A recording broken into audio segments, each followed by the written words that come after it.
Bonjour et bienvenue sur Solo to CEO, le podcast qui aide les entrepreneurs à passer du chaos à la croissance structurée. Je suis Aurélia, l'hôte de ce podcast et OBM. J'aide les infopreneurs à croître en les déchargeant de la gestion opérationnelle de leur business. Et aujourd'hui, je suis ravie d'accueillir Lauriane, ici présente dans cet épisode. Hello Lauriane, comment tu vas? Salut Aurélia, très bien. Merci beaucoup pour l'invitation, je suis ravie d'être là. Bah, ravie de te recevoir. Écoute, Lauriane, pour commencer, est-ce que tu peux nous dire un petit peu, te présenter en quelques mots, nous dire qui tu es et qu'est-ce que tu fais? Ouais, très bien. Alors, je m'appelle Lauriane Legrand, j'ai 35 ans. Ouais, c'est ça, je bug toujours. Je suis la fondatrice du Marathon des langues depuis 2017, la première école de langue antiscolaire qui allie coaching d'anglais et développement personnel pour débloquer l'oral et la confiance en soi. Je suis également l'auteur du livre Parler anglais en 6 mois, pas en 10 ans aux éditions Erol. Je fais aussi des conférences et voilà pour la partie business. Trop bien. D'où t'es venue cette idée justement de business? Ouf, oh là, vous avez 4 heures. En Euh, quelques mots, dis-nous ça. ouais, d'où c'est venu? Alors, c'est pas venu du jour au lendemain comme ça s'est vraiment construit. En fait, moi, il faut savoir que enfin, j'ai prolongé mes études au maximum parce que je voulais pas aller dans le monde salariat. C'est un modèle que je ne comprenais pas. J'avais l'impression d'être la seule jusqu'au jour où je découvre toute une communauté. Bref, c'est un autre sujet, mais c'est incroyable. D'où ça m'est venu? Donc oui, donc je cherchais la fameuse idée à me dire, oh là, il faut que je trouve un truc qui n'existe pas, etc. Comme beaucoup font au début. Donc je me posais toutes ces questions, mais en parallèle, j'ai quand même pris un poste, enfin j'ai pris des postes en CDI. Ça m'a fait énormément de mal de signer ma feuille. Je me souviens, le jour où j'ai signé, j'étais en mode, non, mais qu'est-ce que je fais? Mais bon, bref, en attendant de trouver la fameuse idée, j'ai pris des postes salariés. Pas très longtemps, cela dit. Et en fait, comment m'est venue concrètement l'idée? C'est que... alors, j'ai du mal à faire court à chaque fois, je vous le fais en mode storytelling. Moi, j'étais nulle, mon histoire, c'est que j'étais nulle en anglais à l'école. C'est vrai que je l'ai pas dit dans l'intro. Et on m'a dit que je parlerais jamais anglais, que voilà, j'étais trop nulle, fallait que j'oublie cette idée. Sauf que moi, quand on me dit que c'est impossible, ça me stimule. Donc, du coup, j'ai fait plein de trucs pour essayer de parler anglais. Donc, à l'école, ça n'a pas fonctionné pour moi. Je me suis dit, bah, tout le monde dit que la seule manière de parler une langue, c'est de partir à l'étranger. À 18 ans, je dis, bah, vas-y, je pars en tant que fille au pair. Et Pareil. Moi, ouais, c'était ouais, 19-20 ans aussi. ok, ça Ouais. marche. Ouais, Avec du recul, je me dis, c'est fou quand même de faire ça à cet âge-là, parce que quand je vois des nanas de cet âge-là, aujourd'hui, je me dis, mais c'est des bébés quand je les vois. Mais bon, bref. Et, euh, Et donc, je me dis, allez, dans 6 mois, c'est réglé, on plie l'affaire, je passe à autre chose. Je pars 6 mois en tant que fille au pair, alors forcément, je m'améliore un peu, mais franchement, pas fameux. Je repars pas du tout bilingue au bout de 6 mois, horrible. Et je me dis, bon, ok, ça fonctionne pas, il y a forcément une autre manière. Bon, j'ai quand même des doutes à me dire, non, mais est-ce que t'es vraiment trop nul, quoi? Et là, je me dis, bon, tiens, je vais aller voir du côté des polyglottes, ceux qui parlent plusieurs langues, pour essayer de comprendre, bah, c'est quoi leur stratégie, comment ils font, est-ce que c'est un talent, est-ce que, enfin, voilà. En parallèle de ça, je me formais enfin, je m'intéressais au développement personnel, je m'intéressais à la pédagogie, je me formais sur comment apprendre à apprendre, comment la mémoire fonctionne, etc. Et quand j'ai mis tout ça ensemble, en fait, je me suis pas rendu compte, mais j'ai créé ma propre méthode. Donc du coup, ça m'a permis de débloquer mon anglais qui était bloqué depuis plus de 12 ans. Donc enfin, j'ai commencé à parler anglais. Deuxième étape, je l'ai testé sur l'espagnol, j'ai parlé espagnol en 6 mois. Troisième étape, et c'est là où ça a commencé vraiment à me dire, ok, il y a un truc, je me suis lancé le défi de parler portugais en 3 mois. Donc là, je mets en place mes petites actions un peu tous les jours, etc. Pas un peu, mais beaucoup tous les jours. Et au bout des 3 mois, je me dis, pour me motiver et pour tester, je vais partir au Brésil pendant un mois. Donc, je suis partie au Brésil. Je vous raconte toute l'histoire parce que c'est là que tout part de là. J'arrive au Brésil, je vais dans une école de portugais. Et là, en fait, le premier jour, ils me mettent dans un niveau B1. Donc, B1, c'est un niveau intermédiaire. Donc, on peut se débrouiller dans presque toutes les situations. Et là, je me dis, waouh! Ah ouais, quand même, en 3 mois, j'ai fait ça. Donc, je pense que je réalisais pas trop. Et l'étape cruciale, c'est 10 jours après, quand mes camarades et mes profs me disent, mais attends, ça fait 10 jours que tu es là. Euh, Qu'est-ce que tu as fait de plus que les autres en fait? Parce que là, tu as évolué, tu as fait un bond quantique quoi. J'ai dit, ah bon et tout, je me rendais pas compte, tu sais, j'avais pas du tout confiance en moi à l'époque, j'avais pas du tout de recul sur mes progrès et tout. Et je me dis, ah ok, il y a peut-être un truc. Et surtout que les gens qui étaient dans cette école, c'était déjà des polyglottes. Parce que le portugais, c'est pas la première langue que tu apprends. Je me dis, ouah, des polyglottes qui me disent ça à moi, ah bon, machin.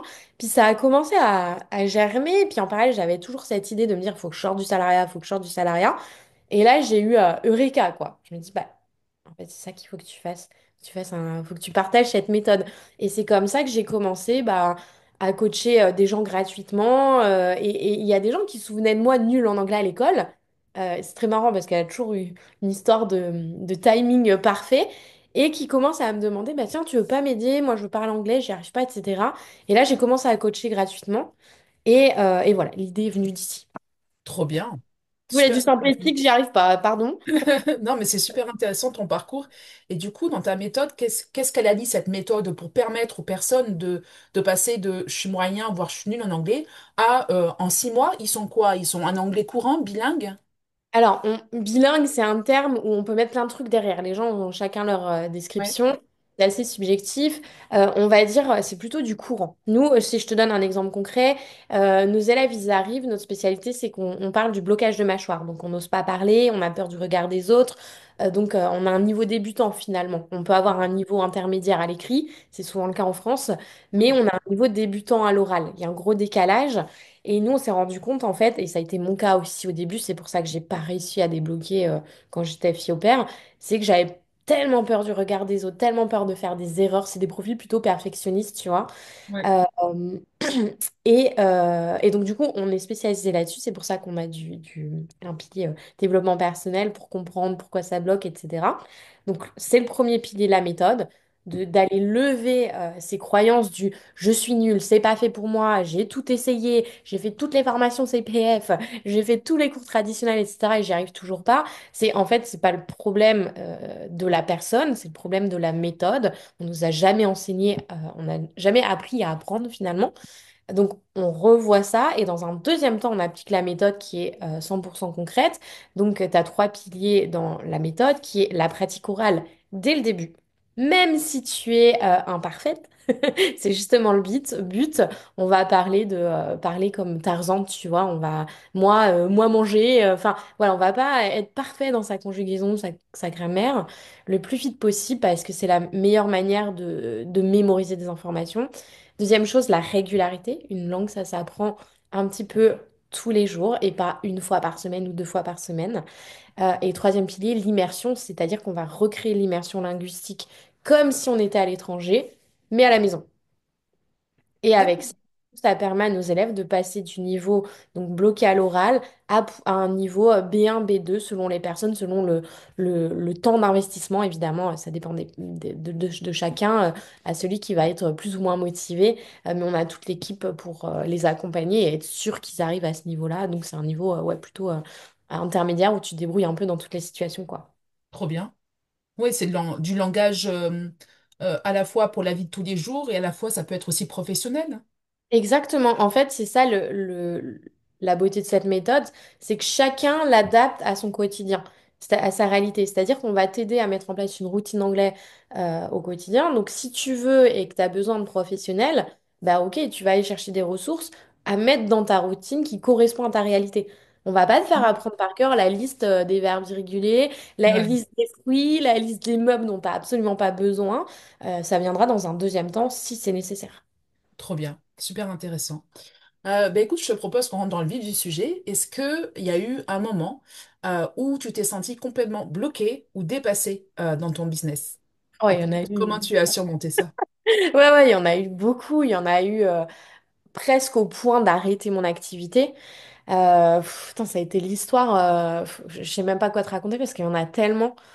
Euh, Allez, je vais commencer par ça. C'est que j'ai fait une énorme erreur qui m'a valu plusieurs années de temps, d'énergie. Enfin, j'ai perdu beaucoup de temps, euh, mais beaucoup d'apprentissage. C'est que je me suis énormément éparpillée. C'est que vu que je suis très curieuse et que j'aime apprendre, quand tu découvres le monde de l'entrepreneuriat, enfin, en particulier l'infoprenariat, c'est un nouveau monde. En fait, tu ouvres une porte, tu- waouh, il y a tout ça. Du coup, tu as envie de tout tester. Et bah, j'ai changé de stratégie marketing 1000 fois. Enfin, j'avais pas de stratégie, hein, tout simplement. Oh, ben tiens, on va faire des webinaires. Oh, ben tiens, on va faire ça. Oh, ben tiens, on va faire des 5 day challenge. Oh, ben tiens. Et Shiny object, ouais, non, mais victime grave. du... Ouais, c'est ça, comme la plupart des entrepreneurs, j'ai envie de dire. Et là, j'étais à fond là-dedans. Et du coup, je me suis épuisée parce que moi, l'opérationnel, c'est clairement pas ma zone de génie. Euh, et pour autant, bah, quand tu débutes, tu es quand même obligé de mettre les mains dedans. Mm. Quand ça perdure longtemps, il y a un moment, tu te vides, tu vois, ta batterie, de la... Enfin, ta batterie, elle descend, quoi, tout simplement. Donc, ouais, je me suis sentie bloquée parce que... et pareil, l'erreur qui est adossée à ça, c'est ne pas être au clair sur mes chiffres. Ça, je vois aujourd'hui des business, des gros business, hein, ils peuvent faire 900 000 euros ou 600 000 euros de chiffre d'affaires à l'année. Je vois des business, enfin, ouais, des business où ils ne regardent pas leurs chiffres, ils ne les connaissent pas. Et là, aujourd'hui, c'est pas possible, tu vois. Et donc, pour moi, c'est la première chose que tu dois faire quand tu te lances. Tu lances ton activité, ça permet d'enlever l'émotionnel, tu vois. Tu te poses sur tes chiffres, tu fais ton action marketing, peu importe laquelle, il n'y a pas de meilleure méthode. La meilleure méthode, c'est celle qui te correspond, en fait. Tu analyses tes chiffres, ok, ça fonctionne pas, qu'est-ce qu'on peut améliorer dans cette stratégie? Et améliorer au fur et à mesure.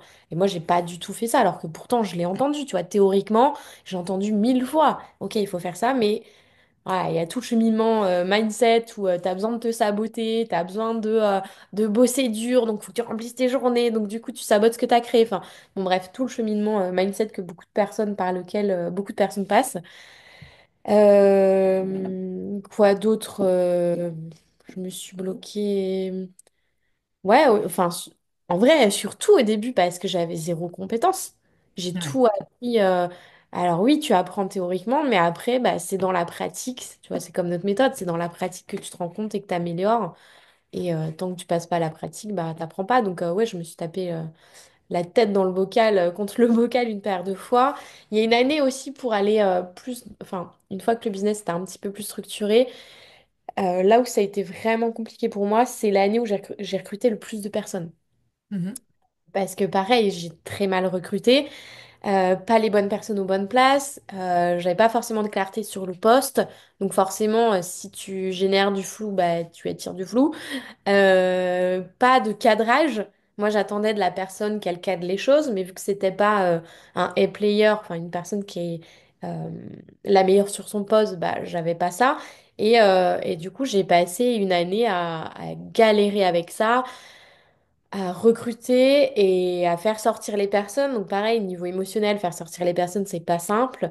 Mais au final, ça a été l'année où j'ai le plus appris et que je me suis le plus renforcée aussi dans ma posture de non, ok, c'est ça que je veux, la clarté, c'est ça. Et après, derrière, c'était beaucoup plus simple pour accueillir les bonnes personnes. Et aujourd'hui, j'ai une équipe en or et je me souviens, la Lauriane, il y a quelques années, qui disait non, mais moi, je veux pas l'équipe, je veux un business très simple, très flexible, je veux pas gérer l'humain, etc. Et aujourd'hui, je me verrais pas sans mon équipe. Et au contraire, enfin, heureusement que je les ai, et même sur le plan humain, quoi. Ah oui, ça Mm. apporte beaucoup. Et ça permet aussi à ton business aussi de grandir. Donc, Ah ouais, bien sûr. mm, Ouais, ouais. trop bien. Est-ce que tu veux nous partager tes objectifs pour aller pour un horizon d'un an en 2026? Ça serait quoi? Bah là, pour le moment, on est focus sur 2025. L'année 2025, on a trois objectifs clairs. Le premier, je l'ai appelé horlogerie. Horlogerie, c'est-à-dire on réinvente pas la roue, on rajoute rien, on garde tout ce qui fonctionne déjà et on va tourner un petit peu tous les verrous pour optimiser tout.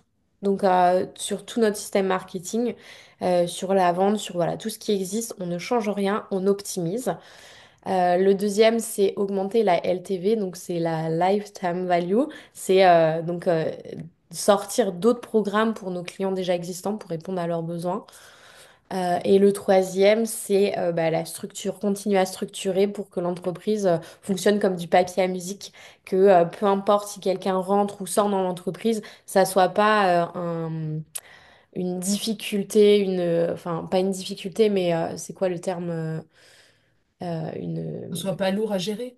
Ouais, c'est ça, que ce soit pas lourd à gérer, dire ah, ben, comment on le forme, machin, que voilà, par exemple, pour donner un exemple concret, que là, on a sur le pôle pédagogique, on va recruter des nouvelles coachs, qu'on passe pas 1000 ans à les former, qu'on ait déjà une plateforme de formation, comme on pourrait faire avec nos élèves finalement, et qu'on les accompagne, ok, qu'est-ce que tu as compris, comment on peut t'aider, etc., qui est vraiment un parcours défini, quoi, structuré.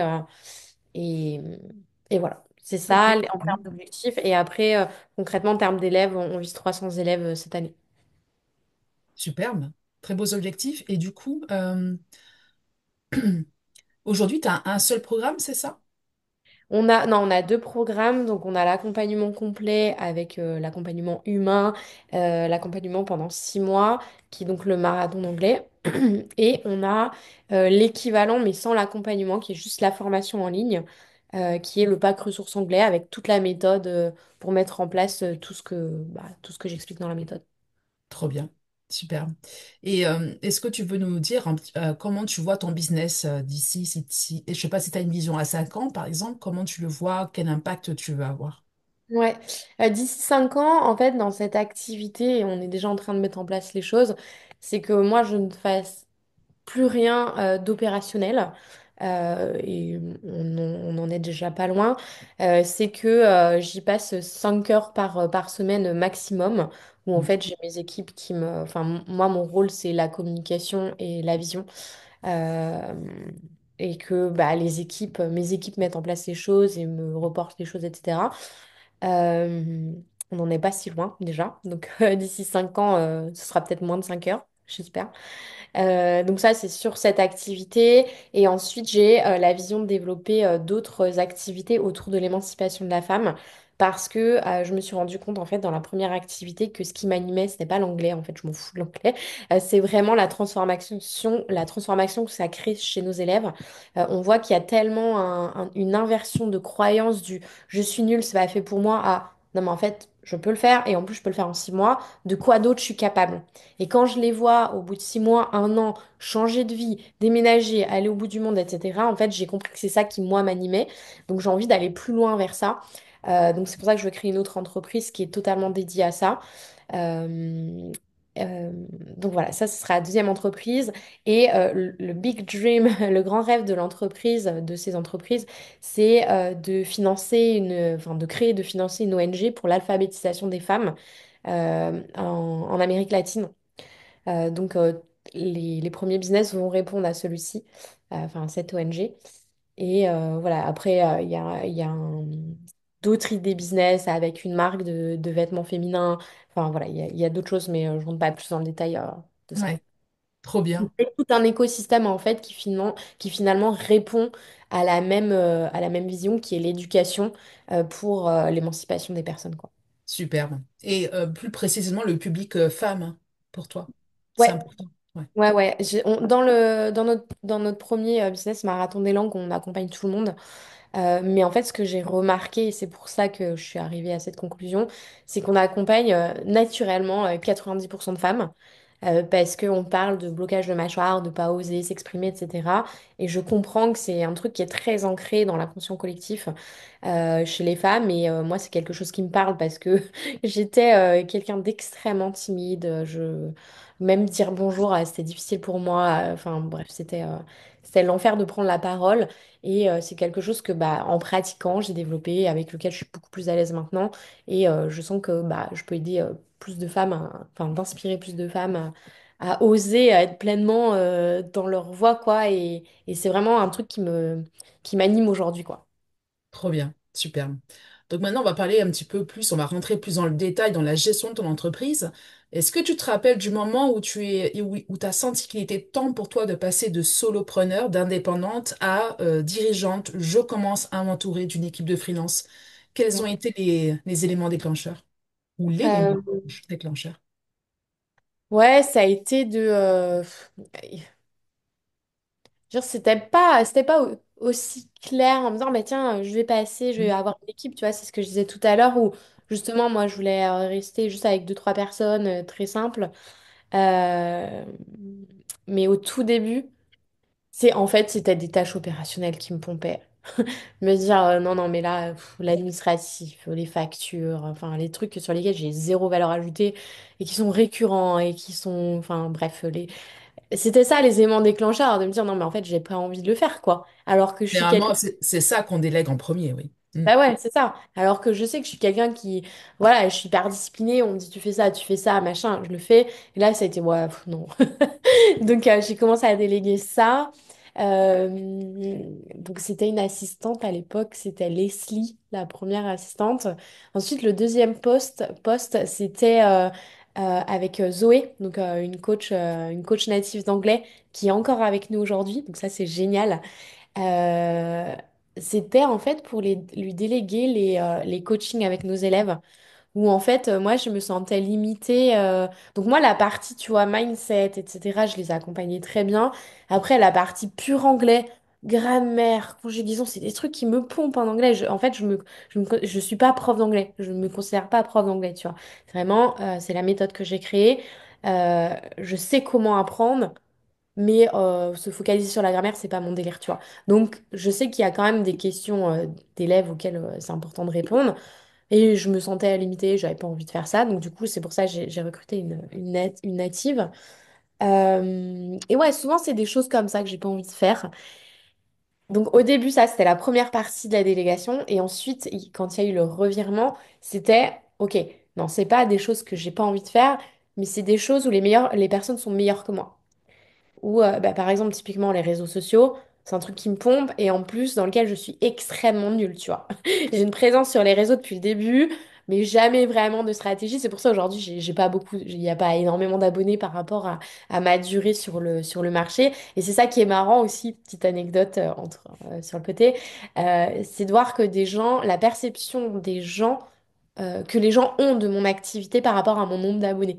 Alors quand je dis que je suis là depuis 2017, que l'activité, voilà, elle est bien ancrée, qu'on a le livre qui est sorti, etc. Ils me disent, ah ouais, ah, quand même. Bah oui, mais en fait, juste parce que je dépends pas des réseaux, quoi. Donc c'est ça, c'est de m'accompagner de personnes qui sont meilleures que moi sur des sujets que je maîtrise pas et que j'ai maîtrisé. Et aussi, et c'est en lien avec ça, c'est quand j'ai élevé ma posture. De me dire, ok, au début j'étais artisan, je faisais plein de trucs dans ma boîte et tout. Même quand j'ai commencé à avoir une équipe, j'étais encore un peu à pas être sûre de moi, machin. Et à un moment, le déclic, et c'est l'année où justement j'ai recruté plein de personnes que j'ai fait sortir, que j'ai très mal recruté. Et là, en fait, il y a eu une élévation dans ma posture en mode, non, mais en fait, t'es CEO de ta boîte là. Donc, je me suis posé une question, c'est est-ce que j'ai repensé à mon poste salarié il y a quelques années à me dire, mais est-ce que monsieur machin, je gardais l'anonymat, donc le PDG de la boîte, serait en train de faire les tâches que je suis en train de faire aujourd'hui? Et là, je me suis dit, clairement pas. Ok, donc aujourd'hui, je suis pas censée faire ça. Et c'est là où ça m'a aidé vraiment C'était il y a à... combien de temps, ça, justement, ce recrutement en masse que tu avais fait? Ça, c'était en 2023. D'accord. Ok. Ouais. Ok. Et moi, ce que j'ai remarqué quand j'accompagne mes clients à structurer leur business, l'un des blocages les plus fréquents, c'est le passage de l'opérationnel justement à un rôle plus stratégique. Ouais. Et parfois, ils ont du mal à lâcher prise et à déléguer sans micromanager. Est-ce que Ouais. toi aussi, tu as ressenti ça? Ouais, clairement. Clairement, je me rendais pas compte que je micromanageais, mais je le faisais avec certaines personnes. Et j'ai analysé le truc et je me suis rendu compte que le micromanagement, je le faisais avec les personnes pour lesquelles j'avais pas full confiance. J'étais en mode, en fait, je demandais des choses. Et en fait, j'étais quasi certaine que je l'aurais pas en temps en heure et que ça serait pas parfait. D'où le Donc ça, micromanagement derrière. Ouais. c'est le micromanagement. Les autres personnes où j'avais full confiance et je savais que c'était fait, j'avais pas besoin de relancer, etc. Bon, alors là, j'ai rien regardé depuis des années, quoi. Yes. Ouais, Ouais. carrément. Et justement, donc, tu as commencé un petit peu à parler de ton équipe. Comment tu l'as constituée? Comment tu l'as recrutée? Quelles sont tes méthodes de recrutement? Est-ce que c'est la reco, la bouche à oreille, ou c'est vraiment structuré avec une fiche de poste, etc., appel à la candidature? Est-ce Il que y a eu tu... un peu de tout, hein. En vrai, Ouais. les premiers postes, alors, il y a eu plein de choses. J'essaie de faire ça dans l'ordre. Les premiers postes, c'était dans le réseau. C'est clairement, tiens, j'ai besoin de quelqu'un. Il y avait zéro process, hein, clairement, pas de fiche de poste, et c'est pour ça que je me suis plantée sur plein de postes. C'était pas clair, c'était pas clairement défini. Donc, ah bah tiens, il y a Machine qui bosse avec nous, ça se passe bien. Ah bah ok, bah vas-y, on bosse ensemble. Voilà, il y a eu cette méthode. Il y a eu la méthode instinct. Genre, donc ça, c'était le cas de ma deuxième coach que j'ai rencontré après un événement qu'on avait rencontré avec nos élèves. On se rend compte, genre 2 minutes, et je sens qu'il y a un truc qui se passe. Et la semaine d'après, j'ai un des coachs qui disparaît. Du jour au lendemain, plus de nouvelles. Euh, voilà, je dis, bon, bah, qu'est-ce que je fais? Et là, je repense à Émilie, je me dis, bah, en fait, c'est pas pour rien qu'on s'est rencontrés. Donc, pareil, pas du tout structuré, et pourtant, voilà, elle est encore dans la boîte aujourd'hui, ça se passe super bien. Euh, donc voilà, donc ça, il n'y a pas trop d'enseignements à tirer de ça, mais ça fait partie des choses aussi, qu'il faut accepter aussi des fois de ne pas être dans le process. Euh, et ensuite, j'ai découvert les fameux process, la structure, etc., avec fiche de poste. Donc j'ai commencé par une fiche de poste. Et après, l'étape numéro 4 c'était, OK, bon, bah, les fiches de poste, j'ai l'impression que ça ne suffit pas. Enfin, fiche de poste et call. Formulaire? Ouais, non, j'avais pas encore mis de formulaire à l'époque, mais et appel en visio. D'accord. Mais ça suffisait pas. Donc j'ai ajouté un formulaire de candidature avec plein de questions, petite anecdote, enfin petit conseil qui pourrait peut-être vous aider. Moi, dans les formulaires de candidature, et c'est vraiment un game changer, la première question, c'est un mot de passe. Et le mot de passe, il est juste écrit dans la fiche de poste. Il n'y a rien de compliqué, il y a juste à lire la fiche de poste. 90% des candidatures sont achetées parce qu'ils inventent un mot de passe. Et pour moi, c'est extrêmement précieux pour Ça prouve qu'ils lisent pas. Ça prouve qu'ils ça, lisent pas. Ouais, ça prouve le sens du détail.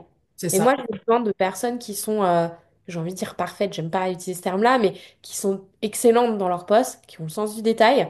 Et s'ils n'ont pas le sens du détail, ça veut dire que je vais pas leur faire confiance derrière. Et du coup, je vais micromanager. Moi, ça va m'épuiser et j'ai pas envie de ça dans ma boîte, en fait. Oui, Donc, justement, c'est un très bon, un très bel exemple que tu donnes justement pour valider une de tes valeurs fortes qui est mm, vraiment importante pour toi.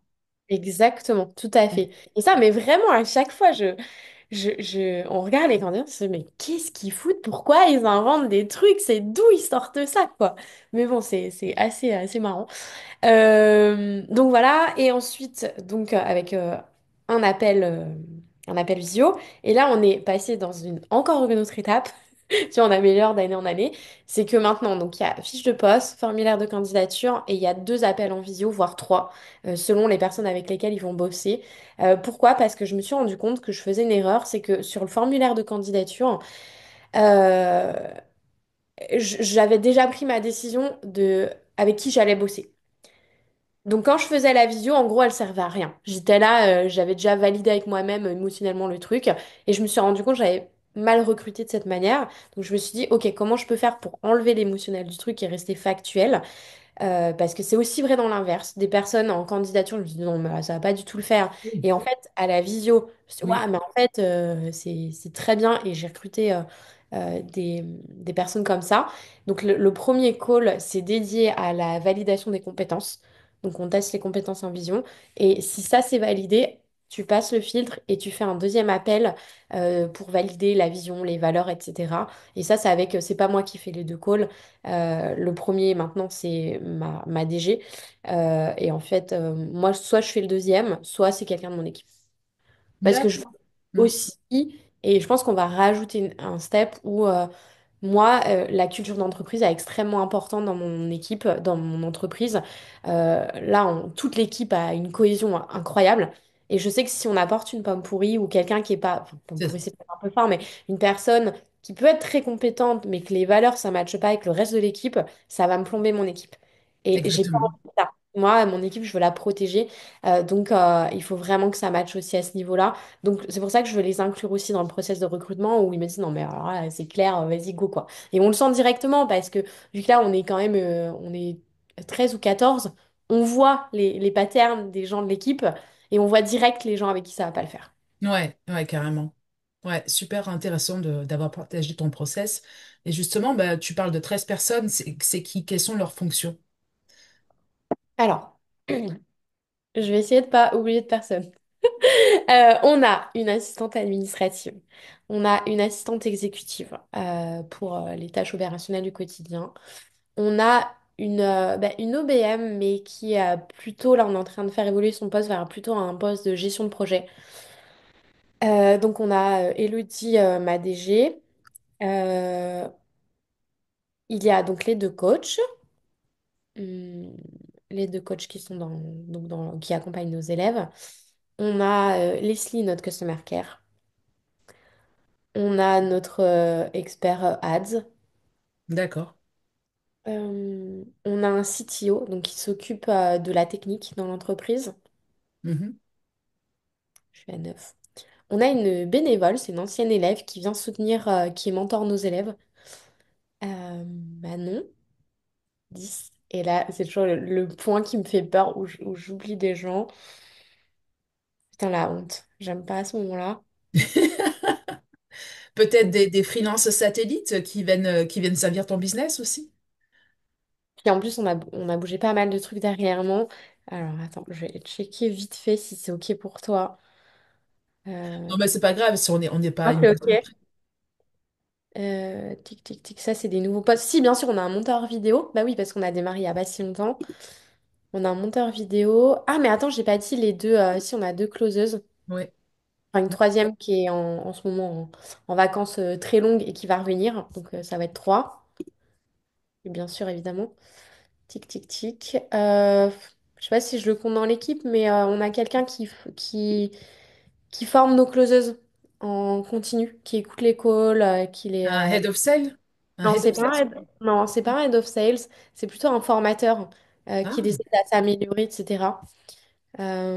Ouais, c'est une mission, on n'a pas défini jusqu'à quand, mais voilà, oui, il est là. Et je pense que c'est tout bon. Et là, on a quelqu'un ok. qui va nous rejoindre sur le marketing aussi. Ouais, j'allais dire, t'as cité un peu tous les métiers et je dis, tiens, il manque le CMO. Ouais, c'est ça, c'est ça. Bah, jusque-là, c'était moi. Et là, je sais pas pourquoi on a tardé autant, mais ouais, qui va. Bah, en fait, c'est les dernières tâches que je fais en vrai, de genre la rédaction des emails, donc elle va faire du copywriting aussi, euh, et toute la partie stratégie marketing. Voilà. Trop bien. Ah oui, c'est une superbe équipe que tu as là. Et du coup, ta DG, en fait, qu'est-ce qu'elle fait par rapport à toi? Alors, tu m'as dit l'OBM, elle est plus finalement orientée sur la gestion de projet. Et Ouais. du coup, la DG, c'est qu'est-ce qu'elle a comme rôle dans ta société? En fait, jusque-là, effectivement, Julie, elle était à full post OBM, donc à gérer tout l'opérationnel. Et en fait, le fait de faire arriver, moi, donc j'explique la réflexion du pourquoi j'ai décidé de faire entrer une DG. C'est qu'en fait, vu que dans ma vision, mon but c'est de passer un minimum de temps sur cette entreprise et Ouais. vraiment me focus sur le développement de la suite, j'ai besoin de d'espace, enfin beaucoup de temps, beaucoup d'espace mental et pas me prendre la tête sur des trucs, enfin minimiser ma charge mentale. Et en fait, j'avais besoin de partager ma charge mentale et je sentais que avec mon OBM, c'était pas possible puisque elle était dans le run de l'entreprise. Donc elle peut Ouais. pas zoomer Dans le et build. Et avoir dans du le build. recul sur la stratégie, etc. Donc j'avais besoin de quelqu'un qui ait aussi les compétences, qui ait déjà géré ça dans d'autres entreprises, qui ait aussi la vision stratégique. Ça reste mon poste, mais c'est un truc sur lequel on peut échanger et qu'elle prenne pleinement des responsabilités de mise en place de projets. Par exemple, il y a tout le pôle juridique qu'il faut qu'on revoie. Mon OBM, elle est capée en termes de temps, enfin, elle est capée par rapport à ça. Donc, c'est des sujets plus structurants, par exemple. Euh, Hmm. ouais, Ouais. elle ouais, c'est ça, c'est que son rôle, c'est vraiment sur la structure, donc revoir l'ensemble des process, vraiment avoir ce dézoom C'est un de... peu comme l'équivalent d'un COO finalement, ce côté structurant, stratégie à la Ouais, fois dans l'opération. Ouais. Hmm. ouais, tout à fait. Ouais. Ouais, c'est ouais. De plus en plus, on entend le terme COO émerger dans nos métiers et donc, ok, je vois très bien. Bah, superbe. Et justement, puisqu'on parle on parle aussi de gestion de projet, comment tu gères les projets dans ton entreprise? Est-ce que déjà vous avez un outil pour pouvoir planifier les projets, assigner des deadlines, des tâches, etc.? Ouais, alors ça, justement, c'est un truc qu'on est en train d'améliorer cette année parce que je me suis rendu compte qu'on était, j'allais dire, très nuls. J'exagère, hein. Je suis assez exigeante et assez ferme, mais on peut clairement s'améliorer.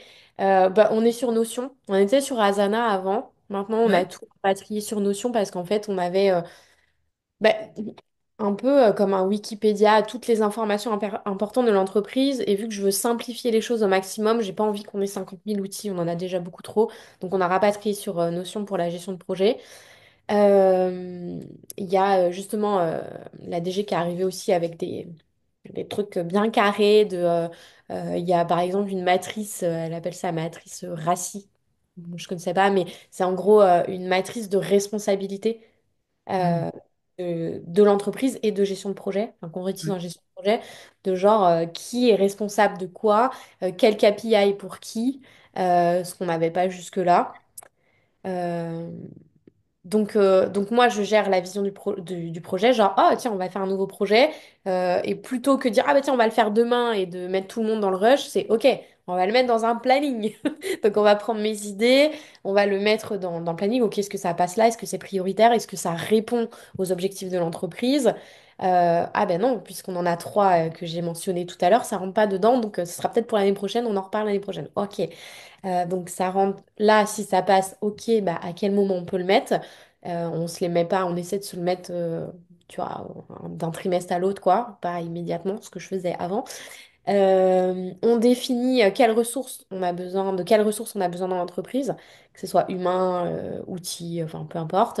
On assigne les tâches aux personnes. On leur demande leur avis aussi. Pour moi, c'est hyper important on soit pas comme une entreprise dans laquelle j'étais salariée avant, par exemple, où je sais qu'il y en a aussi qui ont bossé dans des postes salariés qui aujourd'hui sont freelance et n'ont pas envie de revivre ça. On leur impose des trucs sans leur poser la question, quoi, leur demander leur avis. Donc moi, c'est important aussi de leur demander, bah ok, est-ce que c'est un truc qui te botte, est-ce que tu as envie, et machin, machin. Donc voilà. Et ensuite, on déroule toutes les tâches et puis bah ensuite on met en place, quoi. Trop bien. Et ça, c'est ton OBM, du coup, qui gère, qui est Ouais, la coordinatrice de tout tout à ce qui est fait. gestion de projet. Mm. Trop C'est ça. bien. Trop bien. Et est-ce que tu peux, par exemple, nous donner, déjà, par exemple, tout ce qui est tes process? Tu les stockes sur ton Notion, par exemple, ou sur Ouais, un Drive? en fait Notion, ou Notion, c'est la Bible avec les liens qui nous renvoient vers tous les process qui sont dans Google Drive. Hmm, ouais, je vois. Trop bien. Et donc, du coup, selon les pôles, on va dire, je ne sais pas si tu t'organises par pôle commercial, delivery ou autre, hein, c'est-à-dire que les membres de ton équipe vont avoir accès aux pôles qui les concernent pour tel type de process, Ouais. les process qui les concernent directement. En vrai, tout le monde a accès à tout pour le moment. D'accord. Parce qu'on est en train de, justement, c'est la mission de cette année, enfin l'objectif de cette année, de structurer ça comme du papier à musique, qu'il n'y ait pas de doute et que ça soit pas un gros Hmm, bazar. Euh, donc, ouais, on est en train d'améliorer ça. trop bien. Et j'aime bien prendre aussi un exemple concret, tu sais, de process dans Solo to CEO. J'aime bien vous poser la question, ben, est-ce que tu peux nous dire un peu comment fonctionne ton process d'onboarding client à Ah partir ouais. du moment où il commence à acheter? Ouais, alors ça, c'est un truc sur lequel on a bossé depuis le début. On est en permanence en train de l'améliorer parce que pour moi, j'ai une valeur forte qui est en fait, je veux que les personnes se sentent reconnues. Que ça soit les membres de mon équipe ou nos élèves, c'est extrêmement important. Et du coup, le process d'onboarding, il est carré. Alors, comment ça se passe? Alors, attends, j'essaie de dézoomer parce qu'opérationnellement, encore une fois, je suis plus dedans. Mais concrètement, dès qu'une personne achète, bon, elle reçoit une validation de ouais, ta place est réservée, etc. On met toujours de la Donc, joie, on célèbre le donc, en truc. fait, elle fait pas de virement bancaire. Elle passe par un système comme Stripe, un lien de paiement. Non, non, en fait, pour notre programme phare, le marathon d'anglais, c'est un appel de candidature. Ouais. Tu veux que je remonte un peu en amont sur la stratégie Ouais. marketing? Ouais. Ouais, Ouais, ok. je veux bien. Je démarrais onboarding, livraison. Alors, process, donc nous on a bon, je te fais la totale du coup. On a donc des pubs sur Meta et sur Google Ads, donc YouTube. On a un petit peu d'organique que là on est en train de développer. Tout Oui. ça, ça renvoie vers une VSL, donc c'est une Oui. vidéo. Une vidéo en dessous de laquelle ils peuvent candidater. Donc il y a un formulaire de candidature. On ne prend pas tout le monde. Parce qu'encore une fois, pour moi, l'humain est extrêmement important et je veux pas de pommes pourries dans mon programme. Si ça fonctionne, c'est parce qu'elles se sentent en sécurité, en confiance, elles osent faire des erreurs sans avoir peur d'être jugées. Donc c'est pour ça qu'on est très, encore une fois, ferme sur les candidatures. Donc formulaire de candidature. Première sélection, si tu es validé déjà au niveau du formulaire, tu passes sur un formulaire de prise d'appel avec mes closeuses pour, de la même manière, c'est pas un pur appel de vente, il y a énormément d'écoute de, OK, est-ce que c'est en lien avec ton objectif? Est-ce que c'est le bon moment? Si tu veux parler anglais un jour, mais que t'as pas de projet, bah en fait, reviens nous voir plus tard, en fait. Tu vois, on force pas le truc pour au final avoir 1000 personnes et qu'il y en a deux qui passent à l'action, tu vois. Euh, les gens qui font du marketing, qui m'écoutent, qui sont en mode agressif, se disent mais complètement con. Et c'est pas grave, c'est ce qu'on a décidé. Euh, Ensuite, appel de candidature. Si c'est validé, si la personne valide en mode oui, c'est bon, on te choisit, tu nous choisis et c'est vraiment des deux côtés, on t'envoie un lien de paiement. Donc tu payes. Une fois que le lien est validé en interne, il y a des trucs qui se passent. Je sais plus comment ils font. Ils reçoivent une validation, ta place est réservée pour l'entrée dans le programme. Et le jour de la rentrée, ou quelques jours avant, ils reçoivent plusieurs mails pour les préparer à rentrer dans le programme, pour donner toutes les infos importantes. On l'a fait en plusieurs fois parce qu'au début, avant, il y avait un mail de 10 kilomètres et ben, forcément, les gens ne mémorisent pas toutes les infos. Pédagogiquement, c'était pas incroyable. On a un premier live d'onboarding avec animé par ma customer care qui est pour accueillir les promos, pour comprendre qui ils sont, pourquoi ils sont là, pour leur encore une fois leur donner toutes les infos, mais surtout qu'on commence à créer de la cohésion. Euh, Puis un modèle evergreen ou en cohorte? non, en cohorte. D'accord. Ouais. Ensuite, bon, ils ont accès à la plateforme. Là, il y a tout un dans les vidéos, il y a tout un parcours qui est étudié pour que les personnes passent à l'action étape par étape et ne se sentent pas submergées par l'ensemble des infos. Et du Ils ont- coup, tu utilises quoi comme plateforme? Aujourd'hui, on est passé sur Mighty, c'est une Ah, je connais plateforme pas. D'accord. anglophone. Ça n'a pas l'air très connu, mais justement, ma customer care avait analysé tout le marché et c'est vraiment, vraiment bien fait, hyper intuitif. On était sur l'Ornibox avant et franchement, pour moi, c'était une un blocage par rapport à ma croissance. Parce qu'en fait, j'avais honte de la plateforme, j'avais honte des vidéos, etc. Parce que c'était la formation que j'ai créée au tout début. Et c'était pas intuitif. Enfin, du coup, c'était dur pour les élèves de démarrer. Et là, je me suis dit, OK, si on veut croître, il faut vraiment améliorer la pédagogie, quoi. Tu vois, on avait des super résultats, mais on pouvait encore s'améliorer. Donc, voilà pourquoi on est passé sur Mighty.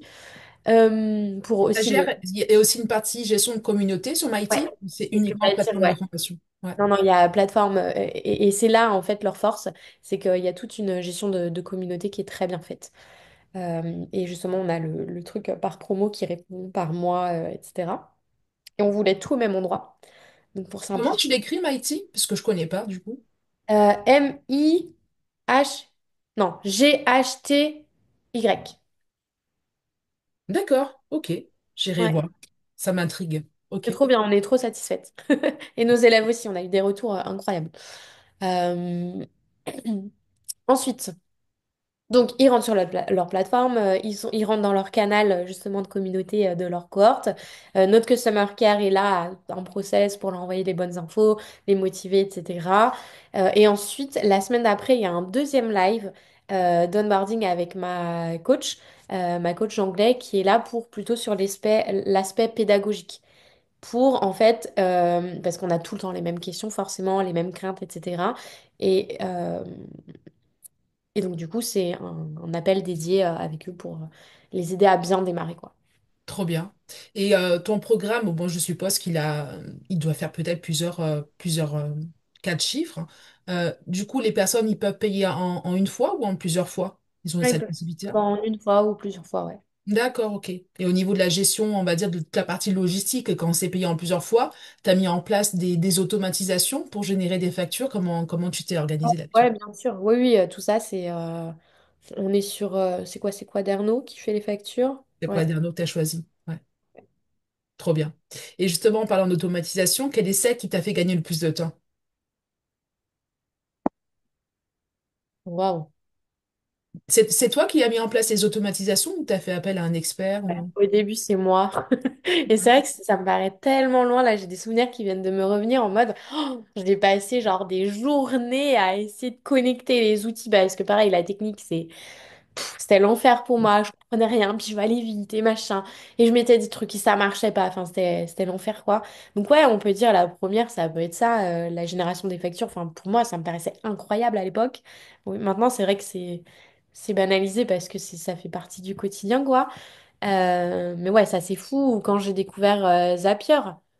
Zapier qui te met en place des automatisations. Enfin, tu vois le truc. Je faisais des tests sur les réseaux sociaux à l'époque. Enfin, bref. Mais ouais, tout ça, c'est fou, quoi. Ouais, carrément.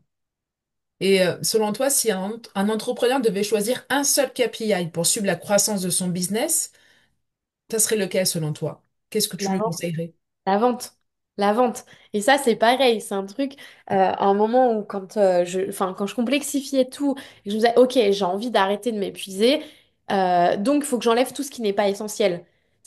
Qu'est-ce qui est essentiel dans un business? C'est la vente. Si tu vends pas, t'as pas de business. Et cette phrase, je te jure, je me la répétais tous les jours. J'avais un gros tableau blanc, je l'écrivais.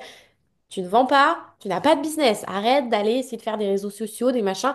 Vends, vends, vends, vends. Donc, qu'est-ce que tu fais? Bah, à un moment, en plus, c'est un moment où, pareil, j'ai fait sortir une closeuse, enfin, où j'avais pas les chiffres, justement. Non, mais erreur horrible, quoi. Où je me disais, mais je comprends pas, on est dans le rouge et tout. J'ai repris les choses en main, j'ai repris même la boîte mail, donc j'ai ma customer care qui était là, mais je dis ok, je vais retourner dedans, je vais essayer de voir les opportunités commerciales qu'on a, parce que avant d'aller s'étaler sur tous les réseaux sociaux, tu as déjà ta liste mail, et là tu as du potentiel commercial qui est incroyable. J'ai juste repris un peu les mails un petit peu. 4 mails, 4 appels, 4 ventes. Je me dis, attends, 4 appels à 3000 comme ça en une semaine, j'ai pas un problème de business, j'ai un problème de vente. Donc je remets les mains dedans et je me suis dit, bah, je le fais voilà, tant que ça remonte. Et après, je recrute bien. Et je suis mes KPI de vente. Donc pour moi, c'est le seul focus. Parce que je vois qu'il y a beaucoup d'entrepreneurs qui s'épuisent à faire plein de trucs parce que, et je l'ai fait aussi, hein, c'est pour ça que je dis, où je voulais être sur tous les réseaux sociaux. En fait, on se crée une nouvelle prison avec plein de trucs à faire alors que l'essentiel, c'est la vente. Tu te focuses sur la vente et on le fait pas. Pourquoi? Parce qu'on a peur, parce que on est francophone, parce que voilà. C'est comme, tu vois, ça me fait penser ce que je dis à nos élèves. On n'est pas nul en anglais. C'est juste que on a peur de parler, on essaie de faire plein de trucs, on va faire de la grammaire, on apprend par cœur, on lit, sauf que ta seule mission, c'est de parler. T'as Mhm. peur, tu le fais pas. Bah, il faut mettre les pieds dedans. Bah, là, c'est la même chose. Et justement, en parlant des ventes, toi, tes ventes, elles proviennent de quelle source finalement? Plutôt les ads ou plutôt l'organique? En termes de pourcentage, tu estimes Ouais, à combien? bah, en fait, on a pas mal augmenté les budgets dernièrement, donc on est plus sur les ads que sur l'organique.